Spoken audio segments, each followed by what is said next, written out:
बघा आपली भजी किती मस्त दिसत तर आहेत. वरून एकदम कुरकुरीत आणि मधून एकदम जाळीदार अशी आपली भजी बनवून तयार झाली आहेत. नमस्कार. सोपी रेसिपीमध्ये तुम्हा सर्वांचं खूप खूप मनापासून स्वागत आहे. आज आपण अतिशय खमंग कुरकुरीत कोथिंबीरची भजी कशी बनवायची ते बघणार आहेत. या अगोदर आपण भरपूर वेगवेगळ्या प्रकारची भजी बनवलेली आहेत आणि अजून आपण कोथिंबीरची वडी सुद्धा बनवलेली आहे. तर या अगोदर आपण कोथिंबीरचे भरपूर वेगवेगळे पदार्थ बनवलेले आहेत. आज आपण फक्त कोथिंबीर वापरून कोथिंबीरची खमंग आणि कुरकुरीत भजी कशी बनवायची ते बघणार आहेत. रेसिपी शेवटपर्यंत नक्की बघा आणि व्हिडिओ जर आवडला असेल तर माझ्या चॅनलला प्लीज सबस्क्राइब आणि लाईक करा. सोबतच बेल आयकॉनवर क्लिक करा आणि माझ्या रेसिपी तुम्हाला कशा वाटतात मला नक्की कमेंट करून सांगा. चला तर मग रेसिपीला सुरुवात करूया. सगळ्यात अगोदर आपण इथे 2 वाटी भरून कोथिंबीर घेतली आहे. तर एक कोथिंबीरची जुडी घेतली होती, स्वच्छ निवडून घेतली ती आणि पाण्यामध्ये धुवून थोडीशी सुकून अगदी बारीक अशी चिरून घेतली आहे. तर इथे आपण कोथिंबीरची फक्त पानं घेतली आहेत, त्याचा देठाचा भाग जास्त घेतलेला नाही. आता यामध्ये आपण कांदा सुद्धा टाकणार आहेत. तर 2 मध्यम आकाराचे कांदे मी पातळ स्लाइडमध्ये चिरून घेतले. सोबतच आपण 2 ते 3 हिरव्या मिरच्या, 10 ते 15 लसणाच्या पाकळ्या खलबत्त्यामध्ये जाडसर कुटून घेतल्या. आता यामध्ये आपण काही सुके मसाले टाकून घेऊयात. इथे मी 1 चमचाभर धने पावडर टाकून घेते. जर तुमच्याकडे धने पावडर नसेल तर तुम्ही अख्खे धणे जाडसर कुटून सुद्धा टाकू शकता. 1 चमचा चिली फ्लेक्स वापरते. आता जर तुमच्याकडे लाल तिखट असेल तर तुम्ही ते सुद्धा टाकू शकता, पण इथे मी चिली फ्लेक्स टाकते. 1 चमचा भाजलेले जिऱ्याची पूड टाकून घ्यायची. यामुळे आपल्या भजीला खूप छान अशी टेस्ट येते. चवीनुसार मीठ टाकून घ्यायचं. अर्धा चमचा हळदी पावडर टाकून घ्यायची. 1 चमचा ओवा टाकायचा आहे. ओवा जो आहे तो थोडासा हातावरती क्रश करून घेऊयात. यामुळे भजीला खूप छान अशी टेस्ट येते. आता सुरुवातीलाच आपल्याला यामध्ये पाणी टाकायचं नाही, कारण कोथिंबीरमध्ये सुद्धा थोडासा ओलावा आहे आणि यामध्ये आपण मीठ टाकलं आहे, त्यामुळे याला ओलावा सुटतो. तर सुरुवातीला जो कांदा आहे आणि जे सुके मसाले आहेत ते आपण हाताने चांगले कुस्करून घेऊयात. यामुळे कोथिंबीरला थोडंसं पाणी सुटलं जाईल आणि आपली भजी अगदी छान अशी होतात. आता बघा कोथिंबीर आपण छान अशी चुरून घेतली आहे. यामध्ये आता आपण पीठ ॲड करूयात. इथे मी 1 वाटी चणा डाळीचं पीठ घेतलं आहे. आता सुरुवातीला सर्वच पीठ न टाकता अर्धी वाटी पीठ टाकून घेऊयात आणि चांगल्या प्रकारे कोथिंबीरमध्ये मिक्स करून घेऊयात. तर बघा इथे आपण आज फक्त कोथिंबीरची भजी बनवत आहेत, त्यामुळे आपल्याला जास्त प्रमाणात सुद्धा पीठ वापरायचं नाही.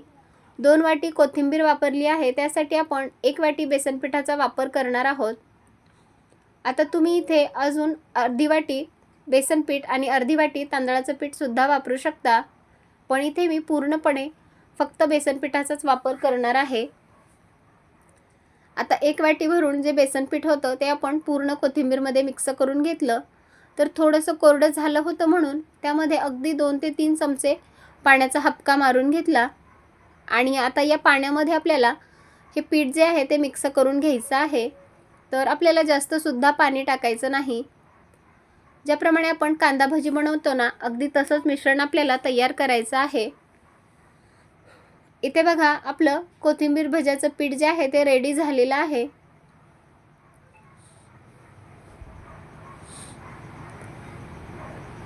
आता आपण याची भजी करून घेणार आहेत. तर आपल्याला अगदी गोल गरगरीत भजी तेलामध्ये सोडायची नाहीत. खेकडा भजी टाईप आपल्याला तेलामध्ये ही भजी सोडून घ्यायची आहेत. तर इथे मी आता लगेचच भजी तळून घेणार आहे. त्यासाठी मी गॅसवरती कढईमध्ये तेल गरम करण्यासाठी ठेवलं होतं. तर तेल आपल्याला थोडंसं सुरुवातीला चांगलं तापवून घ्यायचं आहे. तर तेल तापले की नाही ते चेक करून घेऊयात. तर थोडंसं पीठ मी तेलामध्ये टाकून पाहिलं, तर पीठ आता आपलं छान असं वर आलेलं आहे. आता लगेच आपण एक एक करून भजी तेलामध्ये सोडून घेऊयात. एक एक करून कढईमध्ये जेवढे बसतील तेवढी आपल्याला भजी सोडून घ्यायची आहेत. तर अगदी आपण गोल गरगरीत भजी सोडायची नाहीत. खेकडा टाईप भजी आपण तेलामध्ये सोडून घेऊयात. आता भजी तेलात सोडल्यावर आपल्याला लगेच हलवून घ्यायचं नाही, तर थोडंसं सेट झालं की चमच्याच्या मदतीने आपण थोडंसं हलवून घेऊयात. आणि सुरुवातीला आपण थोडंसं चांगलं तेल तापवून घेतलं होतं. आता आपण गॅसची फ्लेम मध्यम करणार आहेत आणि मध्यम आचेवर हे भजी जे आहेत ते अगदी कुरकुरीत होईपर्यंत तळून घ्यायचे आहेत. इथे बघा, आता तेलाचे जे बबल्स आहेत ते सुद्धा कमी झालेले आहेत आणि आपली भजीला खूप छान असा रंग सुद्धा आलेला आहे. आता ही भजी आपण झाऱ्यामध्ये काढून घेऊयात आणि जे एक्स्ट्राचं तेल आहे ते पूर्णपणे निथळून घेऊयात. इथे बघा, आपली भजी दिसायला खूपच मस्त दिसत आहेत. आता इथे मी एक घाणा असा तळून घेतला आहे, तर बाकीचे जे राहिलेलं पीठ आहे ना त्याचे सुद्धा आपण अशाच प्रकारे भजी तळून घेऊयात. अगदी खमंग आणि कुरकुरीत ही भजी तयार झाली आहेत.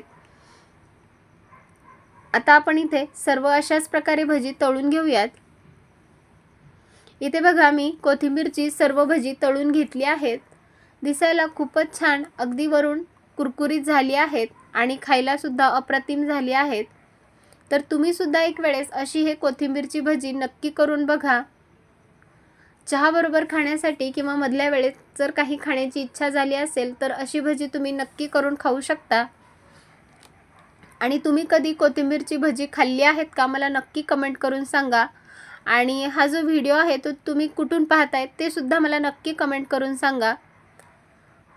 चला तर मग पुन्हा भेटूयात अशाच एका खमंग रेसिपीसोबत. तोपर्यंत धन्यवाद आणि मस्त रहा, स्वस्थ रहा आणि सगळ्यात महत्त्वाचं चांगलं चांगलं खात रहा. आणि पुन्हा एकदा तुम्हा सर्वांना एक निवेदन आहे, जर तुम्हाला माझ्या खरंच रेसिपी आवडत असतील तर माझ्या चॅनलला प्लीज एक सबस्क्राईब आणि लाईक करा. चला तर मग पुन्हा भेटूयात अशाच एका नवीन रेसिपीसोबत. तोपर्यंत धन्यवाद.